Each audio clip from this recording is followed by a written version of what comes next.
আজ ছিল flight lieutenant তৌকিরের solo flight training. Solo flight training হলো একজন পাইলটের ট্রেনিং এর সর্বশেষ ধাপ। ফাইটার জেট অপারেট করার জন্য একজন পাইলট যে হাই স্কিলড সেটি প্রমাণিত হয় সোলো ফ্লাইটের মাধ্যমে। ট্রেনিং এর এই পর্যায়ে পাইলটকে নেভিগেটর বা কো পাইলট বা কোনো প্রকার ইনস্ট্রাক্টর ব্যতীত একাই ফ্লাইট অপারেট করতে হয়। ফ্লাইট লেফটেন্যান্ট তৌকির আজ সেরকমই একটি ট্রেনিং ফ্লাইট অপারেট করছিলেন। যে কোনো প্রকার ট্রেনিং ফ্লাইট সিভিলিয়ান এরিয়া থেকে দূরেই হয়ে থাকে। সোলো ফ্লাইট সাধারণত আরবান এরিয়াতেই হয়ে থাকে, আর আরবান এরিয়াতে এ ধরনের সেন্সিটিভ ফ্লাইট অপারেট করার জন্য পাইলটকে যথেষ্ট কোয়ালিফাইড হতে হয়। ফ্লাইট লেফটেন্যান্ট তৌকির তেমনই একজন পাইলট। তো সেরকমই আজ ট্রেনিং এর লক্ষ্যে তৌকির তার F-7 বিমান নিয়ে কুর্মিটোলা পুরাতন এয়ারফোর্স বেস থেকে টেক অফ করেন।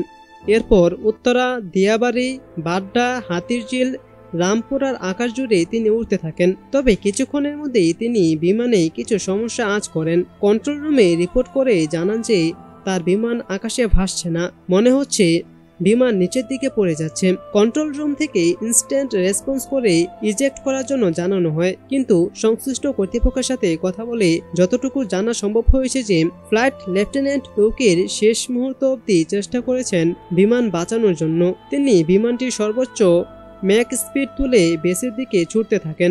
এর মধ্যে কন্ট্রোল রুমের সাথে পাইলটের যোগাযোগ বিচ্ছিন্ন হয়ে যায়। তার ঠিক 1 থেকে 1.5 মিনিটের মধ্যেই বিমানটি নিয়ন্ত্রণ হারিয়ে উত্তরা মাইলস্টোন স্কুলে বিধ্বস্ত হয়। তবে বিমানের ঠিক কী ধরনের টেকনিক্যাল ফেইলিওরের জন্য এই দুর্ঘটনা ঘটল তা কেবলমাত্র মেসিভ ইনভেস্টিগেশন হলেই জানা সম্ভব। তবে ফ্লাইট লেফটেন্যান্ট তৌকির যদি চাইতো তাহলে সে নিজের প্রাণটা বাঁচাতে পারত।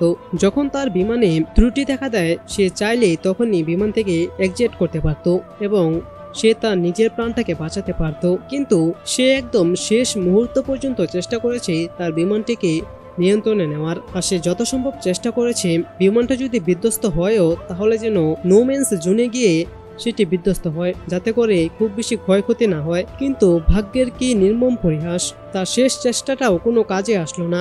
এ নিয়ে আমরা সকলে অনেক শোকাহত।